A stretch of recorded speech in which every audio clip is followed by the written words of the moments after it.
Joining me now here in the studio is TRT World's Turkey analyst, Yusif Erim, and TRT World's defence analyst, Oubai Shahbandar. Let's begin with you, Yusif. Turkey and the US have been talking about a safe zone for some time now. I think it was a 30-kilometre safe zone that was discussed. Let's take a quick look at a quote here from Joint Staff Director, Lieutenant General Kenneth McKenzie, who says, "Clearly we want to continue to talk to Turks about the possibility of a secure zone, whatever you want to call it. We've looked at that for a couple of years in various different iterations and no final decision on it yet." What is the issue here? What is stopping them from just going ahead with what seems like quite a sensible plan? It is a sensible plan, and the U.S. has just newly discovered that a safe zone is necessary when Turkey has been talking about a safe zone since 2014. Prime Minister of the period has brought it up many times during negotiations with the U.S. that a safe zone was needed. Also, safe zones were created with Operation Euphrates Shield and the de-escalation zone in Idlib. And in reality, Operation Olive Branch is creating a safe zone. I mean, there's 400,000 indigenous people in the Afrin region who are in Turkey. And for these people to return home, their homes need to be secured. Overall, there's 4 million Syrian refugees in Turkey. That's a hard number to fathom, 4 million, more than the population of many European countries. And these people have resulted in a $30 billion price tag on Turkey taking care of these people. And it's in Turkey's best interest, it's in part of Turkey's national interest to create these safe zones so these people can get back to their homes and return to their lives. Oubai, the YPG, as I was speaking to Abu Bakr about it earlier, the YPG is now calling on the Syrian regime for help. How unprecedented is that? I mean, is this essentially a group that was backed by the US now asking for the regime's Bashar al-Assad for help? I mean, what is going on here? Well, Kim, this is the YPG showing its true face. Let's not forget it was the father of Bashar al-Assad, Hafiz al-Assad, that first formed an alliance with Abdullah al-Öcalan, the founder of the PKK. Of course, now Abdullah al-Öcalan is serving a life sentence in Turkey for PKK terror activity. And we have seen some prior collusion, limited collusion between the YPG and the Assad regime. And if you needed any more signals that the YPG is contributing to the chaos and to the atrocities that allowed extremists like Daesh to come about, the fact that we are seeing now signs that the YPG is prepared to allow the Assad regime to move into territory that it currently controls and to work with the Assad regime is a clear signal that the YPG is part of the problem. It's been fighting the Assad regime, right? It's been part of this, you know, everybody's been trying to get their own patches of territory. Very opportunistic, very opportunistic. In some areas, there's been some limited clashes between the YPG and the Assad regime. But at the end of the day, there's been almost a mutual understanding between the Assad regime and the YPG as the YPG expanded its territorial control. As the YPG moved southward in eastern Syria, there was an understanding between the Assad regime on which side would capture which city. And the fact that the YPG is ready to work with the Assad regime in Afrin is also worrying because we're seeing some signs that the YPG may be moving some of its foreign fighters from eastern Syria through Assad occupied territory into Afrin. So that level of collusion between the Assad regime and the YPG could have a military effect, could lead to more deaths and casualties and chaos, not only in Afrin, but throughout northern Syria. We're going to leave it there for now. We will come back to you both. Speaking about Afrin, Afrin first fell into the hands of the YPG terror group in 2012. Since then, more than 5,000 men, women and children have been forced out of the area. Ahmed al-Barai travelled to a camp that many people now call home and spoke to them about what drove them there. At the foot of Bursaya mountain, these Syrians are anxious to hear the latest news of the battle. They were all displaced when the YPG terror group attacked their villages. Turkey's ongoing operation aims to clear its border from the YPG and give these refugees a safe passage back home. They took my husband. He told them I'm poor and I work for my children. They threatened him and hit him in his feet. Then they took him to prison. He did nothing. So far, 16 villages have been retaken and people have begun returning. 2 years ago, these refugees were displaced from their land and homes when the YPG attacked their villages. Now, many of the people we've spoken to say they hope the current military operation will allow them to return to the land they knew as children and embrace the relatives they had to leave behind. Like the others around him, Abu Hassan can't wait for the operation to end, so he can go back to what may be left of his small house. They destroyed our houses, doors and windows. They uprooted olive trees. And now they accuse Turkey of being an occupied power, where in fact they are the occupiers of our land. Turkey is here to push them out from our lands. Turkey hosts 3.5 million Syrian refugees. 300,000 of them are Kurds, and it wants to repatriate them. Ahmed al-Burai, TRT World, Assad, Syria. Earlier, Turkish Prime Minister Binali Yildirim expressed his disappointment in NATO and spoke about US plans for a border force of 30,000 strong. Take a listen. They announced that they are forming an army of 30,000 on Turkey's southern border. What does this mean? Turkey's southern border is a NATO border. I can't understand how a NATO border could be seen as such a threat that another NATO country feels the need to form an army against it. This is nothing but an effort to form a so-called terror state stretching from our southern border to the Mediterranean. It's clear hostility. Turkey will never allow such disgrace, such carelessness. It doesn't matter who might be behind this or how strong they are. Turkey won't let it happen.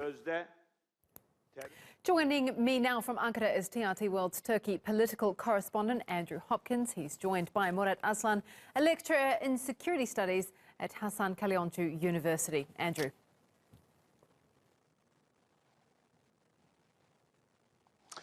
Yes, Kim. This evening, the Turkish President Recep Tayyip Erdogan has actually been having a phone conversation with Theresa May, the British Prime Minister. It's just really the latest in the last few days of phone conversations with leaders from the international community, Donald Trump, Vladimir Putin and Emmanuel Macron. And I think it shows really that whatever way this operation is going to turn out, that Turkey is still trying to keep the international community informed about what's going on in Afrin and this operation. And to talk about this a bit more, as you say, I'm joined by Moret Aslan, who's a lecturer in security studies at Hasan Kalyoncu University in Gaziantep.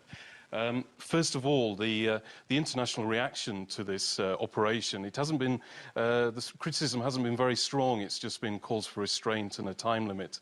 How much do you think Turkey needs to keep the opinion of the international community on side? Well, international community, mainly the Western states, did not commit any harsh criticism on the operation, but just underlined some small time limits or said hurry up to Turkey. And their concern is actually emanating from the Kurdish population living in the Western countries, because they do not want huge demonstrations in their capitals. So they say limited with certain timing and also location. But we do not see any kind of strong opposition to Turkish commitment because of the justification of the operation. Mm-hmm.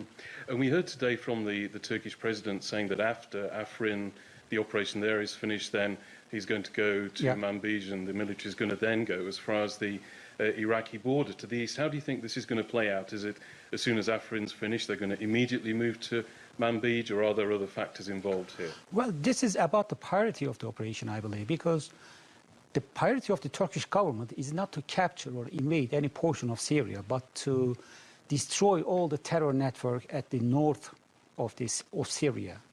And we know that Afrin is one of the locations that PKK has camps under the name PYD.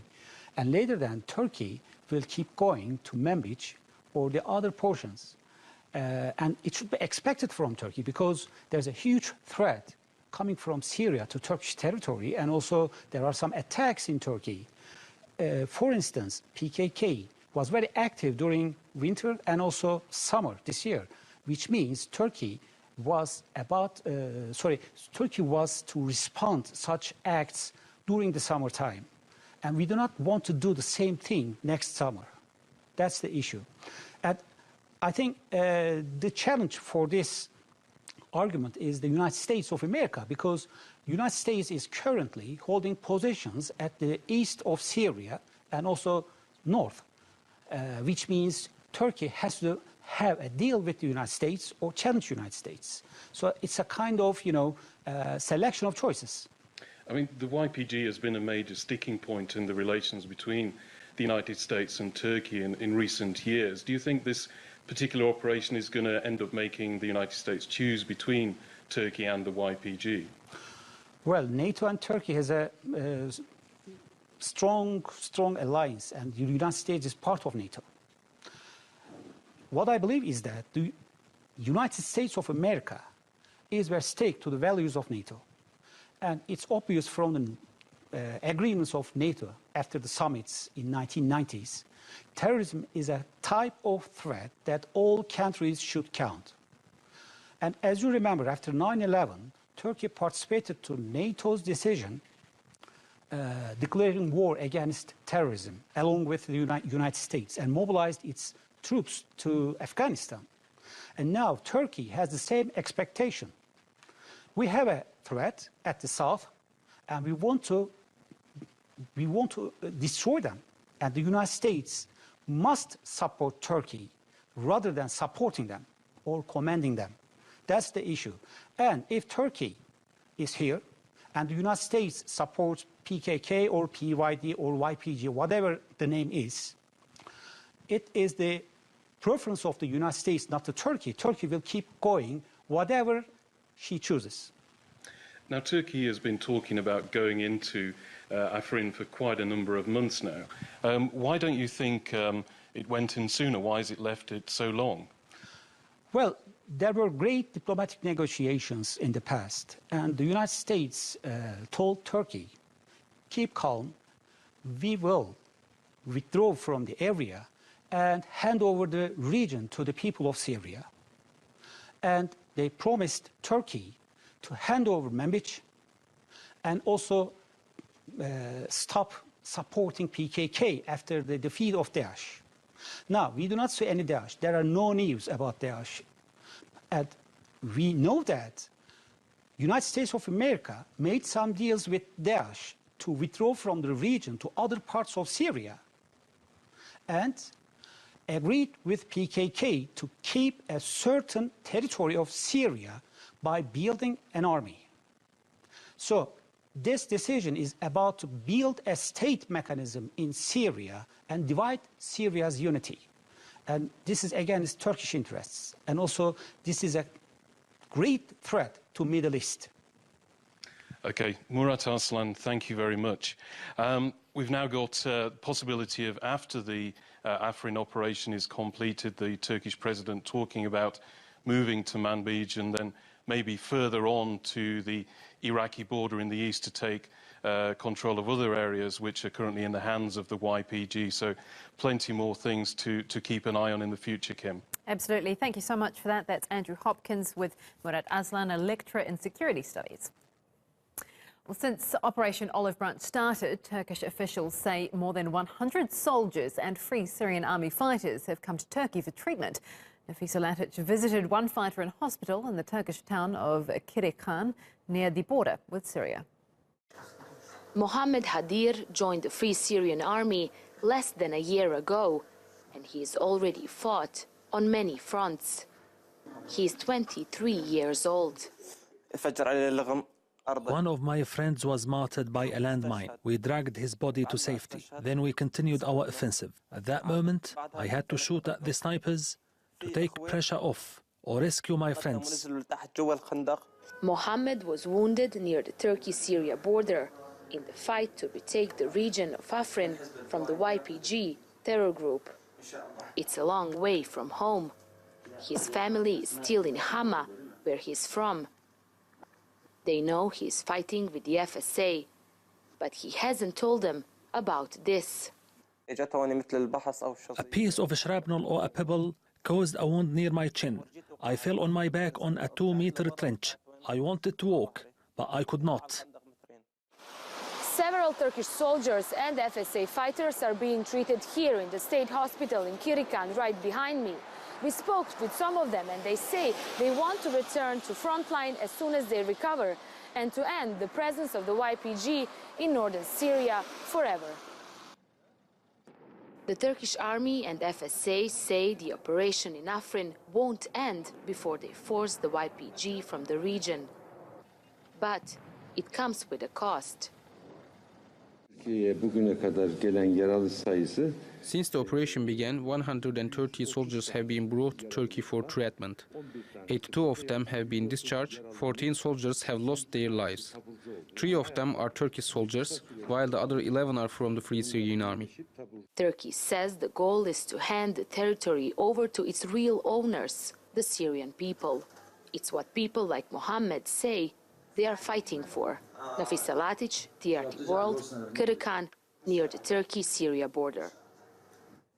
Well, let's come back now to TRT World's own in-house team of analysts. Yusif Erim, can I start with you?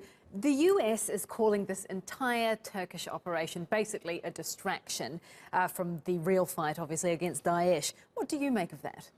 Well, it depends on what your goal is. If your goal is defeating terrorism and unifying Syria once again and finding a political solution, then no, it's not a distraction. If the aim is something else, then it might be a distraction. I talked with a diplomat who's going to be attending the Sochi talks, and he was telling me that America keeps saying Daesh, Daesh, Daesh, and they've got such tunnel vision. And he told me that they've not made any comments towards a political solution, and they've not made any comments towards unifying Syria. Now, on the other hand, if Daesh is a concern, you have the Free Syrian Army. There's a lot of misinformation and a lot of YPG propaganda that there's some type of superior force and they're the only ones that can defeat Daesh.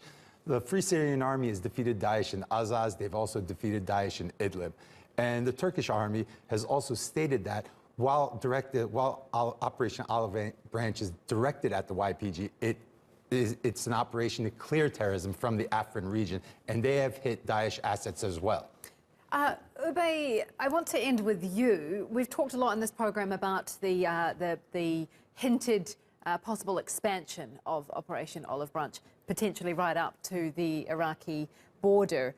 What do you make of that? When does the scope of the operation go from self-defense, from a terror group against a terror group, the YPG, to something more? Well, I think we have to keep our eye on the ball here, and it's clear that the objectives of this operation are very well defined and that the scope is very specific to clear the Turkish border from the terror threat, from the cross-border attacks of the YPG, to support the Free Syrian Army, to end the oppression of the people in the areas controlled by the YPG. Now, right now, the areas of where we're seeing the most amount of battles and clashes between the YPG terror groups and the Turkish-backed Free Syrian Army and the Turkish commandos is currently in Afrin. That scope of operation could certainly expand, but as long as you maintain your political objectives very well defined, that you're going to support the local populace, that you're going to help end oppression, that's crucial for the long-term sustained success of any battlefield momentum and battlefield success. And, you know, on a personal level, it's quite disheartening to hear the United States representative saying that the suffering of millions of Syrians, the killings, the atrocities that are being committed by the Assad regime and the YPG is somehow a distraction. It is absolutely beyond the pale, frankly, on a personal level, who's been on the field with Syrians. So this operation is going to have to continue one way or another. We're going to have to leave it there. Thank you so much for that analysis. Stay with us here on TRT World. We'll have more on Operation Olive Branch as well as news from around the world. Thanks for